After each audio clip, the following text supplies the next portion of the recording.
Welcome. We're coming to you live from Waterloo, Wisconsin here, and we're really excited to share an all-new checkpoint on this gravel launch with you today. I want to cover a few things of business first. One is that we had a change on our embargo date, so that's now September 30th at 9 a.m. Waterloo time.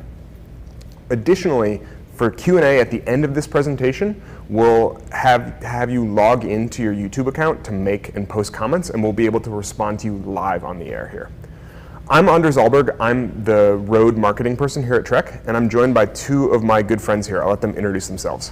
Hi, I'm Jordan Marusi. I'm the director of road bikes here at Trek, and that also includes gravel product. I'm Travis Brown, the lead project engineer for the Checkpoint platform. Cool. And I also should note that we have two other road team members joining us in the chat on this YouTube video. That's Max Ackerman and Brian Fosler. They're both product managers, and they're going to be lurking in that chat ready to answer your questions. So if any of those come up during the presentation, they'll answer them. Otherwise, at the end of this, we'll have plenty of time for Q&A. We can jump into some more technical things, answer all of your questions.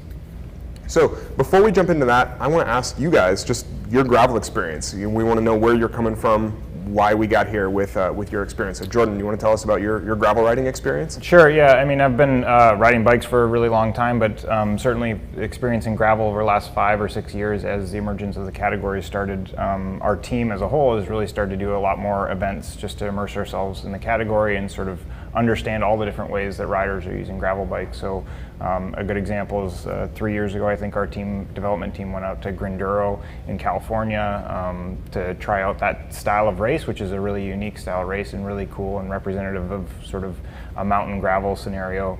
The event is really cool. It's sort of sectioned in 10-minute time trials of all different ride types, and then more social ride in between the different stages, and then a party actually before the finish line, which is super fun.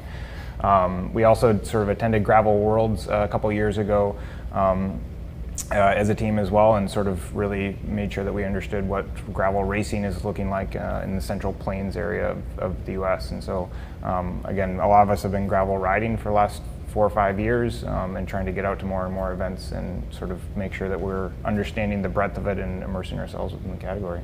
Cool. And Travis, I understand you've been doing some gravel riding for a little more than the rest of us. Can you tell us about your background? Yeah, I started gravel racing maybe about 10, 12 years ago got into a long distance self-supported ride called a race called Trans-Iowa. That was kind of my intro to it, and since then just enjoying riding the gravel ride and exploring on my bike. So. Awesome. Cool. Well, we're talking about gravel bikes. Let's talk about the gravel market. This definitely, I think, is one of the fastest growing categories at Trek. What do you see in the market? Yeah, that's for sure true. Definitively, gravel bikes is the biggest growing market within drop bar bikes, but even within the context of the entire bike industry, it's one of the things that we've seen consistent growth over the last 5 years, and it's shown no slowing down in that pace, especially sort of during the bike boom in COVID times. From our part, I think, we see this sort of as a global phenomenon. It might have started in the US, but now as more and more markets and areas in the world are discovering sort of the capability of gravel bikes and the places that they allow you to ride, that's starting to grow more and more.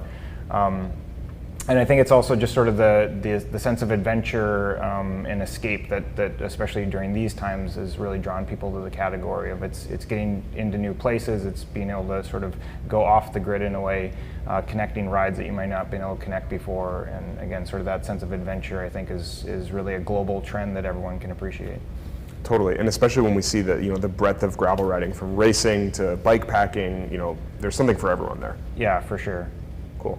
So we have had a checkpoint in the line for about 3 years now. How do we start building on that original bike that was received pretty well? How do we do that research, figure out what to do on this bike? Yeah, I mean, Trek's been in the gravel category for a pretty long time, even predating the checkpoint. We had the cross rip before that, sort of as our first experimentation in mixed surface drop bar riding. Obviously, the checkpoint product that's out in the market today was our first carbon platform, our first real true gravel bike. And then as, again, sort of we've done the research, we've sort of done the rides that riders are starting to do, and seen the progression of the category and the diversity of it, of all the different places that you can ride, all the different ways you can ride. we really wanted to incorporate what we understood those rides to be into delivering a product that had a feature set and sort of a behavior of a bike that we really thought make sure it captures all those different use cases of the bike. Cool. And you mentioned going to Granduro earlier, going to Gravel Worlds. What kind of things do you take from rides like that in terms of how to make this better? Yeah, I mean, the first is just the breadth of the rides, right? It's you're either doing Gravel Worlds as an example, is a 150-mile gravel race in the Central Plains, and you're going in a straight line at 20 miles an hour for a really long period of time. So sort of stability, efficiency, comfort in that type of an event is really important. Whereas Granduro, on the other hand, is centered in the mountains. There was a 10-minute 2,000-foot single track descent that you have to do that's part of the timed event in it. And so those are really sort of polar opposite types of rides, but they still are sort of mainstream ways that people use gravel bikes. And I think we wanted to make sure that the bike was keeping up with the times, keeping up with the ways that people are riding gravel bikes these days, and again, appreciating that this is a global product and that every region sort of rides gravel in a different way. We wanted to make sure that this had the greatest breadth possible for all those different ride scenarios. Totally. I even know Travis went and did a ride that published the result sheet in alphabetical order as opposed to time orders. Yeah, so kind of the opposite of Gravel Worlds, where this was more about it was like a rolling picnic, you could say. That was D2R2 out in Massachusetts. And that one we got more of the festival atmosphere and met some very committed gravel riders, and maybe had more fun than you guys had. Depends on the type of fun. It's debatable. Cool. So it sounds like we did a lot of research. We talked to a lot of people. With that, I kind of want to jump into what the result was, the all-new checkpoint here. Can you give us a quick overview of what is this bike? Yeah, so first off, I think we're talking about a checkpoint family. So it's not just an individual frame platform, it's actually 3 frame platforms. It's a new checkpoint ALR, it's a checkpoint SL, and then all new is a checkpoint SLR. We've never had a checkpoint position at the SLR level before. There's a bunch of stuff that comes along for the ride with that. But again, as we sort of look at this as a broad family in checkpoint, there are common themes of features and capabilities with all 3 platforms that we can talk about. The first is a new geometry that we're using, again, for ALR, SL, and SLR. And it's a really big departure from the geometry that we're using on the previous bike. We'll steal the mountain bike term of it's a progressive geometry. And in a way, that's actually pretty authentic because of the fact that we are significantly increasing the front center and reach of the bike, which is definitively a mountain bike trend. There's a bunch of benefits that come along for the ride with that. The other is tire clearance. I mean, that's always a huge topic within gravel bikes. All 3 frame platforms share 45 millimeter Trek clearance for 700C to make sure that riders can use the tire size that they want on the bikes. And then the last is just mounts. We want to make sure that the riders can carry all the stuff that they want sort of for any adventure independent of what the frame platform is. And so all of them share a ton of mounts, again, just to make sure that they're able to be equipped for the ride independent of what ride they choose to do. Awesome. So let's dive deep into that. So geometry, it sounds like a big deal, progressive gravel geometry. Travis, I know you're kind of our resident geometry nerd and really helped out with this. Can you walk us through, what our goal of doing all that testing was? Yeah, so the original checkpoint, we were pretty confident in its Midwest Great Plains style gravel. What we wanted to add for capability was a mountain gravel experience and just get a little more capability out of the bike. So we tested this out in Salt Lake City and rode some mountains out there, and we had a group of test riders, and we all found one geometry that we liked for multiple situations. So. Cool. Yeah, it sounds like you had, 4 or 5 different geometries there, and looks like the graphic on screen, the spider chart, you see one bike that just kind of in all these different situations actually was the preferred one. I think that's usually kind of rare for our test rides to kind of be unanimous, like everyone likes the same geometry. Is that? Yeah, it was great. There was a lot less fighting on this gravel trip. We were able to agree on what we thought was the best, and as Jordan mentioned, that was basically extending the wheelbase, and that gives some stability and also allows the rider to be behind the front wheel and be able to get their weight back and get over obstacles a little bit easier. Cool. So you're kind of saying the main output is gnarlier terrain, being able to kind of float over stuff a little better. Is that how you describe that? Yeah, and at the same time with that, that stability allows you to put the power down if you're in a race event or just on a straight flat road as well. So. Cool, awesome. So it sounds like that's a big win, and we said this is on all the platforms, right? SLR, SL, and ALR get this new progressive geometry. Yep, that is true. Cool. Okay, so that's a great addition to the bike. Next, tire clearance. You mentioned that. That's obviously a huge thing for gravel riders. Always, what size tire can I fit? So you said 45 mil tire clearance. Can you explain what that means as a Trek standard for 45 mil tire clearance? Yeah, so the way that, and this is true for all bikes for us, is that anytime that we talk about Trek tire clearance or our approved tire clearance, it's with a 4 millimeter clearance, which is just CPSC clearance. Around that size of tire, and then we add an additional 2 millimeters of tolerance beyond that. So it's sort of 6 millimeters of nominal clearance around a 45 millimeter tire is what we say that's acceptable for you to be able to ride. So maybe our friends at home are pulling out their calculators right now. Doing a little napkin map of how big of a tire can actually fit in there. And for our part, again, we generally believe that we want to be able to empower our riders to use the tire size that they want. The gnarlier terrain or the sort of rougher surfaces, bigger volume tires definitely have a big benefit. And so while all of our bikes are spec'd with 40 millimeter tires, again, you can go up to 45, which is a super capable tire. Great. Now, Travis, I know you've experimented around with some 650 tires on your bike, and I know we get that question a lot in the forums, customer service calls, all that stuff. What can we expect in terms of 650 clearance? Yeah, for 27.5, we clear a 2.1 inch tire for the riders that want just a little more tire volume. Cool. Maybe a fight between you two. What's the right tire size? Whatever you got. Whether you want to race or be a little more supple with the bigger tires. Yeah. But we did design around 700C. That's kind of our intent with this bike, Yeah, right? and I think there's an internal preference, maybe Travis and I would debate that, but there's an internal preference inside Trek of 700C being a benefit for most of the riders. I mean, it's sort of, if we take another analogy with our mountain bike friends, it's sort of like the 29er version of road bikes. It's the same concept of a larger diameter wheel is going to be able to roll over more stuff. It's going to be more efficient. And so especially because of the fact that you can get up to a 45 millimeter volume of tire, that provides a huge range of just awesome experiences for most riders. If you do need more tire volume, then you can go to 650, and that's totally acceptable on this.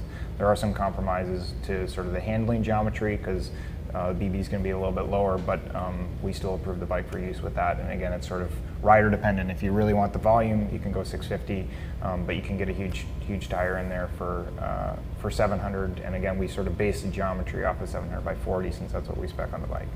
Great, great. Okay, moving on, mounts. You said you kind of want to be able to attach anything to this bike. What can you do with all the mounts on this bike? I mean, maybe the better question is what can't you mount onto the bike, because there are so many of them. The SLR is a little bit stripped down. We're focusing that bike a little bit more on the race side of things, but with all the bikes, we still made sure that we can sort of provide, again, accessibility for all the different bag types that you want to have. One of the key things that all three bikes share is a new frame bag that allows for strapless mounting of a frame bag inside the frame. That frame bag is size specific, so we have 6 different sizes of it that perfectly fits within the frame for all 3 frame platforms. So the same 6 bags fit the same 6 sizes on those 3 frame platforms. But it just provides really clean integration of being able to mount that bag and provide you with extra carrying capacity. It's just threaded mounts. There are 3 underneath the top tube, 1 on the top of the down tube, and 1 on the seat tube that hold the thing on. You have bento box mounts on the top tube on all the platforms. You have fender mounts on all the platforms. There's 3 bottle cages inside the frame plus a bottle cage underneath the down tube, so you can carry all your water. And then again, with ALR and the SL, we have the 3-pack mounts on the fork. So it's if you want to carry additional water there, or you want there's a bunch of bags that are on the market today that can leverage that same mounting system. You can also use it there. So again, from a versatility perspective, tire clearance may be one of the big topics, but like mounting of all the things is another really big one, so that you can sort of make sure you're packed for whatever adventure you're doing. And the bikes are fully equipped to be able to deal with, again, almost anything that you want to put on the bike. Cool. That sounds like, if we're trying to hit a bunch of different riding styles, we've got that covered here with all those mounts. Yeah. Cool. So we've covered the three main things that all the platforms share, right? Geometry, tire clearance, a ton of mounts. Let's dive into the individual platforms and get a little more detail. So SLR first, that's top of the line right here. Our first ever Checkpoint SLR. Tell me about this bike. Who's it for? Yeah, I mean, SLR actually stands for Super Light Race, and so we really followed that with making this a little bit more of a race-focused bike. So SLR always is our top-tier platform. It is a lighter weight frame platform than what you see on the SL. There's about a 200 gram weight delta in the chassis weight between SL and SLR. And then it is a little bit stripped down in features. So again, we withheld the 3-pack fork mounts on the fork, so the fork can be a little bit sleeker and a little bit narrower. It also doesn't have a rear rack mount on it. So while you're taking away a little bit of capability, you're stripping weight out of it and making the bike a little bit more race focused. At the same time, the bike also features things that we still believe benefit sort of all riders and especially race scenarios. One of them, which is a new ISO-speed system in the top tube. So while a lot of you guys might be familiar with the adjustable top tube ISO-speed that we use on a Madone SLR or Domani SLR, this bike actually has non-adjustable top tube ISO-speed. And we sort of created this out of a couple different technologies that Trek has under its umbrella, combined together to really sort of minimize the weight but maximize the compliance of the system and the bike. So it provides an amazing ride quality to the rider, but again in a really sleek integrated package that's super lightweight. Awesome. I'm going to ask Travis, since he was the engineer on this, just some more details on this ISO speed. So Jordan says we did this to make it lighter, to make it sleeker. Any other benefits of running this kind of ISO speed on a racing focused frame? Yeah, one of the other main benefits with having it all be internal to the top tube is it stays cleaner, it stays out of the grit a little bit more, and lets us package it into a smaller area. Great. And for our friends who have experience with like Domani SLR, Madone SLR, with that adjustable top tube ISO speed, where does this compliance setting kind of fall in that range? So this is towards the more compliant end of that range. And how, do you know how we landed there? We landed there because we through our research, we found that people would rather have the compliant ride on the checkpoint due to the ride scenario. Right, a lot gnarlier than on a Madone, say. Everyone wants to be comfortable. Right. Cool. Well, that sounds like a pretty exciting new technology there. Obviously, using our round seat mast for extra lightweight. Speaking of lightweight, I can just see the call out on the down tube here says this is 700 series OCLV. What does that get us? I mean, it is our premium carbon laminate. We leveraged it on our 700 gram Amonda SLR frame as well as on the Madone SLR frame. So it is really, we're putting as much laminate technology into this bike as we possibly can, sort of within Trek's capabilities, to try to keep the weight low, but make sure that the stiffness and the ride quality stays at the level that we want it to be. And so, again, as we talk about the SLR as being sort of a new space for Trek, premium gravel product, having it be a really well riding but super lightweight package, OCLV 700 allows us to do that. Cool. Keeping my focus on things I can see here, I can see a storage door in the down tube. Why did we decide to add storage on this bike? I mean, that one actually feels pretty intuitive. We've used internal storage first on a Domani SL and SLR for model year 20, and then the mountain bike team picked that up for a few EXs. And so for gravel, we've sort of felt, again, as we're talking about all the different things that riders want to carry with them, at a bare minimum, you always need to have a flat kit with you. And so for us to apply that technology into gravel just made a lot of sense. We are sort of combining forces between the road and the mountain bike solution in that we're using the Fuel EX storage door cover. With gravel bikes, obviously it's a little bit larger tube than what we use on road bikes, and so that larger door allows us to be able to get the tube in more easily. The other trick up our sleeves is that we've added BIT's multi-tool holder into the storage door cover so that you can not only have a flat kit, but you can have a multi-tool all hidden within the frame and sort of always there with you. It's just sort of a no-brainer. You don't have to think about, do I have my flat kit? It's in there, ready to go, tucked away out of the elements. Cool. Now, Travis, a more technical question on that storage door. How many burritos can one fit inside a new checkpoint? Man, well, we haven't tested burritos, but we did test gummy bears, but we do recommend that you keep them in the bag. Sounds good. Was that done on a hot day? Yeah. Unfortunately, yes. All right. So things I can see, we just talked about storage, we talked about carbon. One thing I can't see here is cable routing. Why did we decide to hide the cables on this bike? Yeah, so again, sort of leveraging some of the tech that we have on other frame platforms, we have a hidden cable system very similar to this on Emonda SLR and Madone for that matter. And for road, typically we think of hidden cable routing first as sort of an aerodynamic benefit and then an aesthetic benefit of just keeping everything super tidy. On the gravel side, it's actually a more practical reason that we decided to go this route. It's so that the cables are out of the way for, again, all those bags that you want to be able to carry. Anytime we looked at any sort of external cable routing solution that either went on the side of the down tube or like a control freak that was on the top of the down tube, it really interfered with whether you're carrying a bag on the handlebar or these new frame bags that we have that are inside the triangle. And so it just keeps the cable super clean out of the way so that you can mount the bags wherever you want. And certainly there's an aesthetic benefit too of the bike just looks super clean.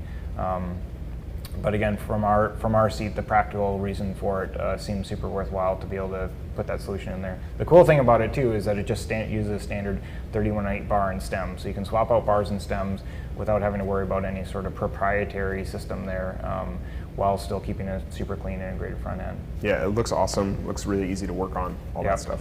Cool.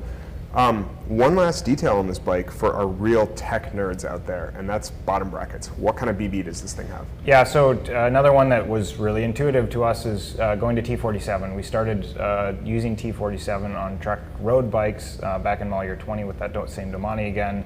As we think of gravel, all the different elements that you get into in serviceability, T47 just to us was a really intuitive solution to go that route. It's a threaded interface so that it's a tooled removal of the bottom bracket.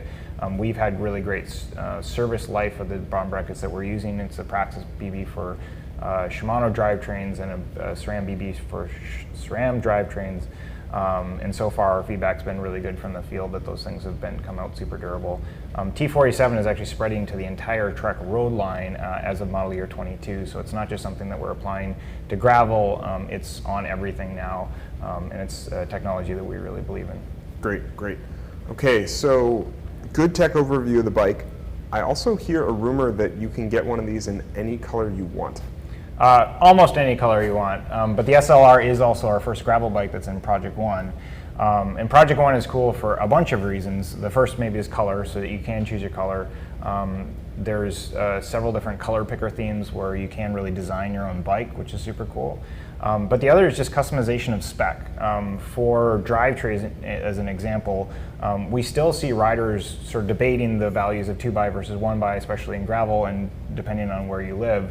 And so we're offering 4 different drivetrains, three from SRAM, a Rival, a Force, and a Red, both in 1x and 2x, as well as GRX Di2 in 1x or 2x. So you can sort of pick your poison of what drivetrain solution that you feel is best for your area. But then there's also picking your tires, picking your wheel spec, picking your component sizing. All of those component specifications can be customized for your bike. And especially for a premium product like this, we really believe customization, getting the bike that you want exactly the way that you want, is the right way for the consumer to experience the bike. And so I think this is an awesome tool for riders, again, to get the bike that they want. Cool, that sounds amazing. What's our feedback been from pro riders who've maybe taken a swing at a few races on this?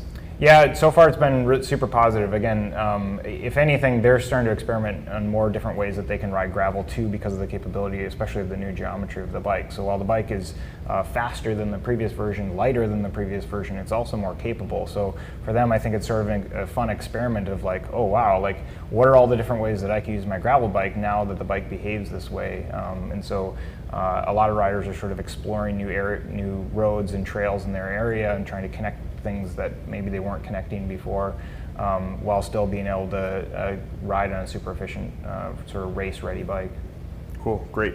So great overview of the SLR. Before we jump into the SL, I just want a quick reminder for those of you following along at home that our Q&A, you need to be logged in to your account on YouTube to post questions. It looks like we're already starting to get some great questions in there. So thanks for that. And then also just going to talk on this like 7 or 8 more times, but the embargo is September 30th at 9 a.m. Central Time here in Waterloo. So thanks for adhering to that. Next, so SLR, super light racing, SL. What is that bike? Who's that for? Yeah, so while SLR focused a little bit more on the race side of the spectrum, the SL is a lot more for sort of the utility and adventure side of things. So if we think of the differences between them, the first one is just the ISO-speed and seat post system. So SL comes with a 27.2 standard seat post. It's dropper post compatibility, so if you want to get super rad, we think that's a really fun tool. There's a lot more 27.2 dropper posts that are becoming available from a lot of different brands out there. So that's just one more way of making a bike more capable and allowing you to ride the rides that you want to ride. The other difference is just adding some additional mounts. So again, while we have lots of mounts on the SLR, the SL is even more. It has a 3-pack mount on the fork, so again for more water bottles or bags, and then it has true rack mounts on the back. So if you want to use it as a commuter bike or touring bike, you have that availability too. So the SL sort of just like opens the door to adventure of like all the different ways that you'd want to potentially use a gravel bike. The SL is an awesome tool for that. Cool, cool. So Travis, just heard 27.2 ISO speed. How does that work? How is that different from this bike? Yeah, for the SL we have seat tube ISO speed, so that is similar to the Damani SL platform. And again, that lets us use a dropper post or use any 27.2 seat post that the rider wants. Cool, and that's just the whole seat tube getting to flex in conjunction with the seat post. That's correct. Cool, cool. So what can't you do with an SL? Is that just like the do-it-all bike? Yeah, I mean, almost nothing. Anything you can do on a dropper bike, you can do it on an SL. Yeah, when you combine it with all the different mounts, dropper post compatibility, plus that huge tire clearance, like the bike is just massively capable. And for us, we find it really cool because it sort of opens our eyes to the experimentation of like all the different places that you can take a drop bar bike. The bikes are getting more and more capable. That geometry, again, really complements all that capability. And so there's really almost nothing you can't do on an SL.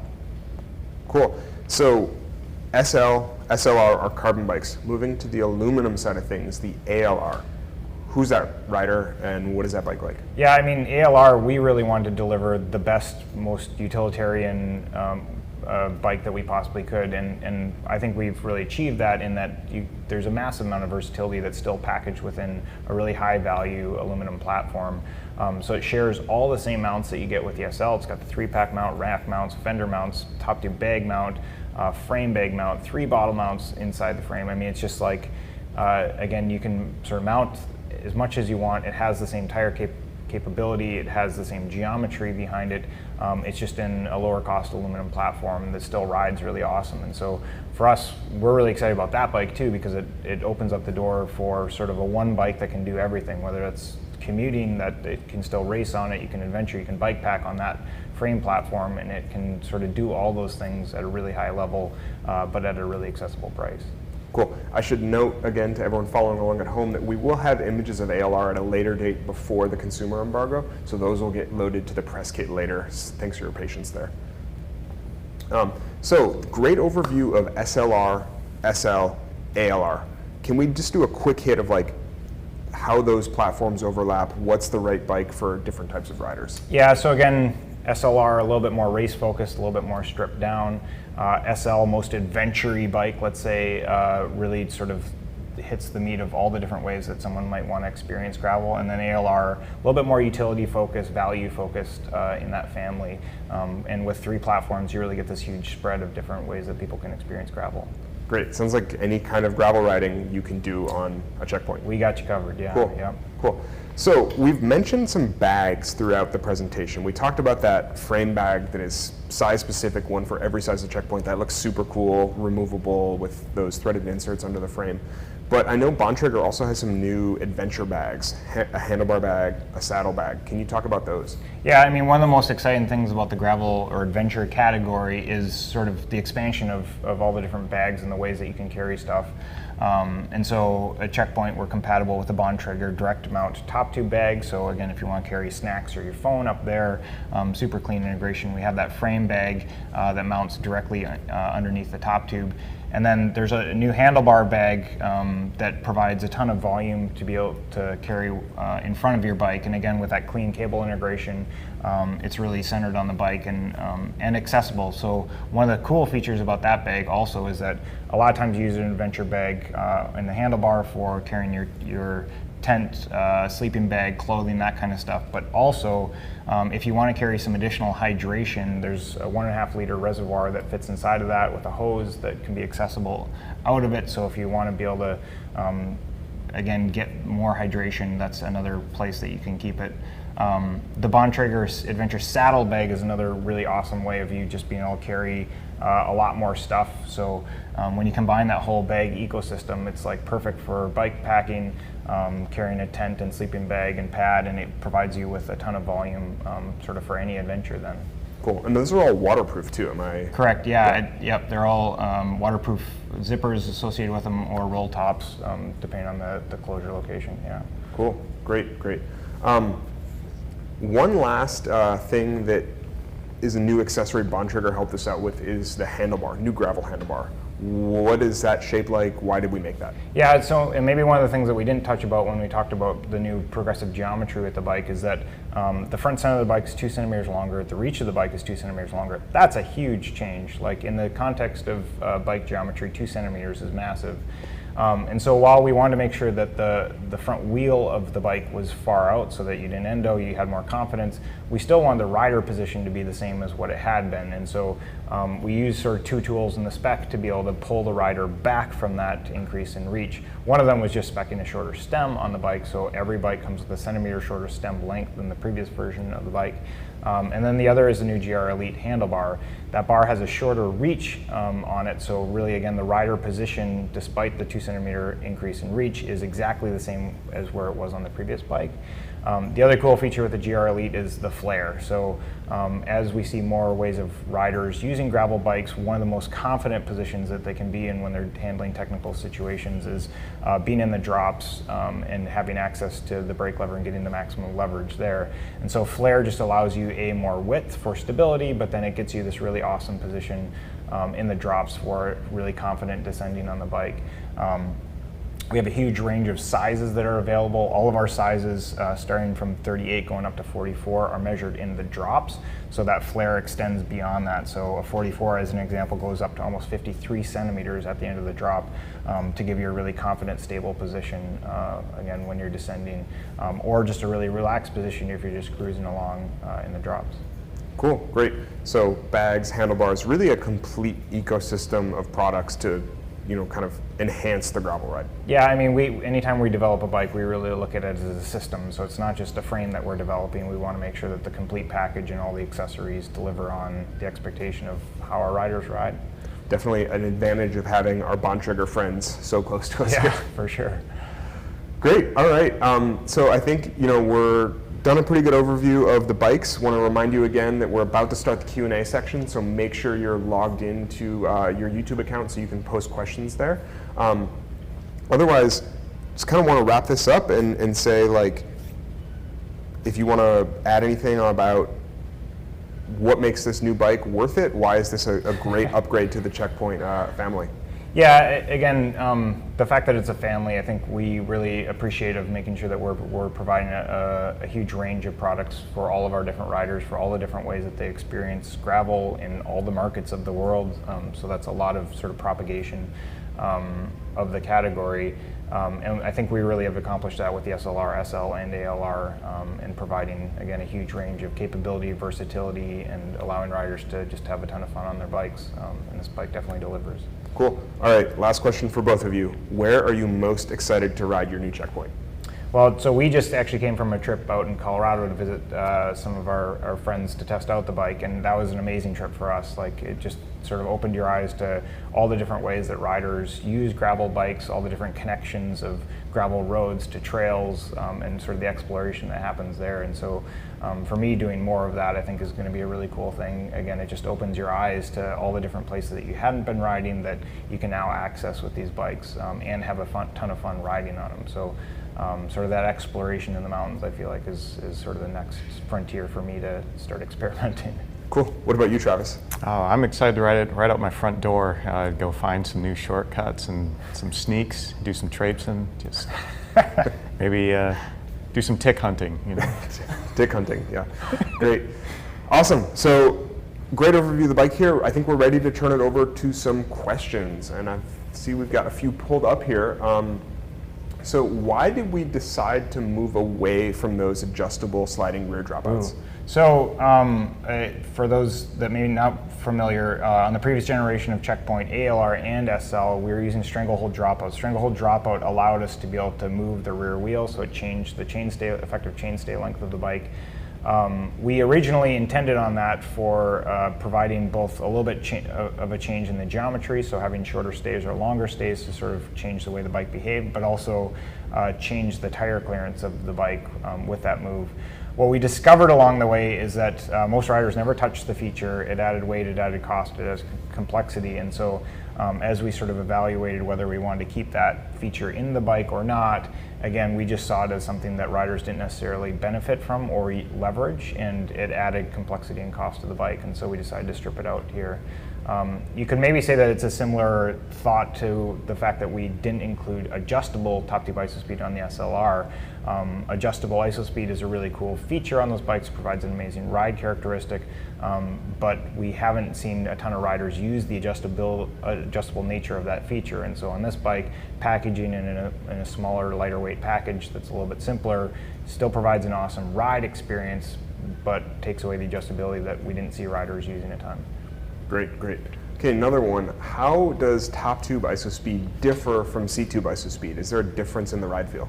Yeah, the top tube isospeed is going to be a little more compliant because it's less tied to the overall structure of the frame, like with seat tube isospeed. But and again, the reason for seat tube was we wanted that dropper post compatibility, so it was worth the trade-off.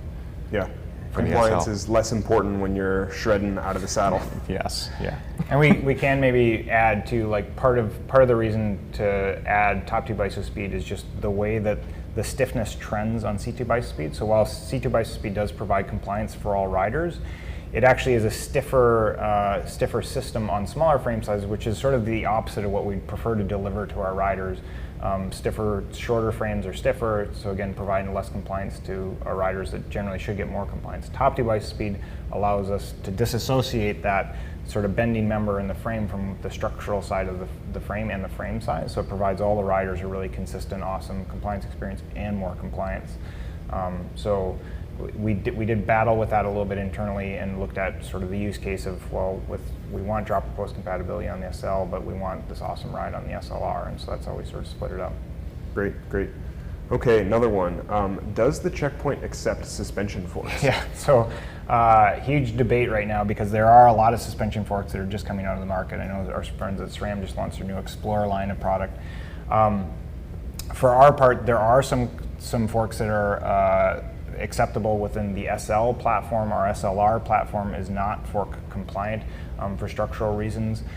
There is a huge ecosystem of forks that are coming out though, and one of the biggest challenges for us is keeping up with just what the clearances are for the forks. So while there is a slew of forks that are compatible with the frame, there are also a few that are not compatible, and sometimes those are size specific. So we're trying to navigate that to make sure that we're communicating to the riders what they can and can't use on the bikes. It is sort of a new frontier, again, because there's so many products that are coming to market, and that's one of the things that we'll probably have to stay on top of is how to communicate to riders if they do want to upgrade the bikes to forks. We don't have any suspension forks that are spec'd on any of the models within the entire Checkpoint family. So while we do see some benefit of suspension, we still see the vast majority of riders preferring the simplicity, lightweight of just having a rigid fork on their gravel bike. Great. And I think, you and I were talking the other day about, like, if you could make your Checkpoint more capable for gravel riding, like, what would be the first thing you would do? Yeah, I mean, sort of order of operations of benefit to the rider. I mean, the first is just tire. Again, having the capability of putting a 45 millimeter tire in just adds a ton of capability and confidence. So as you get into more technical terrain, a lot of times, especially in drop bar bikes, the first thing that sort of holds you back is fear of damaging your tire because the tire volumes are so small. So putting a 45 mil tire in there definitely benefits you, gives you more confidence in technical situations. And then again, dropper post is another really cool one. We've seen a lot of different brands coming out with 27.2 dropper posts. They're compatible with drop bar bikes. The SL and ALR are compatible with that, and just having a dropper post combined with our new geometry just allows the rider to get really far back, really low, sort of unweight that front wheel, and it's almost like your body is providing the suspension because you're able to track the front wheel a lot easier over technical terrain. And so between tires, geometry, dropper post, it's like you're actually providing a ton of capability for the rider in that way. Cool. So another question out here to look more closely at these size-specific frame bags. yeah. What was the intent? How do they work? Do you want to get up and So maybe we show? give a little tour here, since we have a bike in the stand. So so this is an SL. SL does have one strap on the back because there is not a threaded mount inside the frame because it would interfere with the seat post, but it does have 3 threads underneath the top tube and then 1 thread on the top of the down tube. And if I expose this, you want a snack, Travis? Yeah, thank you. It's great for carrying your snacks. But maybe a peek at this is we include these threaded knobs on there. It's a overmolded rubber cover on there. And so there's, again, on an SL, there'd be 4 of these things that just thread into the frame. Takes you just a couple minutes to put the bag on or take them off. And then it just provides a really clean solution to make sure that, again, you don't have straps. And then each one is really designed so that it fits within sort of perfectly within the silhouette of the frame. So when we talk about size specific, there's 6 different bag sizes for every frame size, and they sit all just as nicely as this one, where it's really perfectly sized for the frame. So you don't have like bag flopping all over the place or like it's sort of kittywampus. It maximizes the volume, keeps everything super clean. Again, really cool solution, especially when you combine it with the direct mount of the top tube bento box here. Cool. And then I can see, we've got access to the big compartment in there with that zipper, and then I know there's a zipper on the other side. Can you just tell us what fits in there? Yeah, I mean, so I recently sort of went on a big bike packing adventure, and on this side I actually filled it up with tent poles. So there's frame pump loops in here, so if you want to carry a full-size pump, you can put that in here. But tent poles was an awesome solution because a lot of times those are longer and don't fit as well in between your handlebars. But there's just a ton of volume on the non-drive side, and on the drive side it's sort of like your trimmer things, like sometimes that's an additional tube, your wallet, your phone, that kind of stuff can sit on this side. There's a few different pockets that drop in there. The other cool thing is that it's all, there's more snacks in here, look at that. Do you want some pineapple? There you go. It's also lined with bright yellow color so that it's really easy to see inside and find all the bits and bobs that you may have tucked in there. Cool, great. It seems like a bag I want on more of my bikes that don't have those mounts. I mean, once you put it on, it's actually, you sort of want to keep it on because, again, it's sort of like if you want to commute into work and you just need a pair of flip-flops, we're pretty casual at Truck. If you want a pair of flip-flops, a t-shirt, and shorts, it's like that can actually fit in there. It means that you don't have to carry a backpack. Yeah, it's just a great solution. You can fit probably 3 cans of beer or soda, whatever, that you want in there too. So for going on a picnic, it's a great solution. And again, you can just carry a bunch of stuff in there and ready for any ride. Cool, great. All right, got a couple more questions here. One, why no front ISO-speed on this bike? Oh, great question. So that was also a really big debate and conversation topic for the previous generation checkpoint because that also didn't have front ISO-speed on it. From our perspective, one of the things that comes along the ride for gravel bikes is just the fact that you're using a bigger volume tire. So again, we spec 40mm tires on the bike, goes up to 45. And at some point, the tire itself, the volume of the tire, sort of becomes the dominant part of the compliance experience for the bike. And especially for front ISO-speed, that additional compliance is a very subtle movement. It's not a ton of travel that you're getting out of the system. And so as we experimented with using front ISO-speed or taking front ISO-speed out, we found that the rider really couldn't perceive much of a difference when you're using such a big low volume tire as on the checkpoint. Again, a little bit like stranglehold dropouts, front ISO-speed is admittedly a little bit more complex, it's more expensive, it's heavier, and so if we don't feel like there's a huge benefit to the rider with having that solution in there when you have big volume tires, then we decided to keep it out. On the flip side of it, rear ISO-speed provides significantly more travel. I mean, you're talking about almost a centimeter full compliance when that thing is moving. And so it does provide really meaningful additional compliance beyond the tire. So that's sort of why we decided to include one, but not the other within these bikes.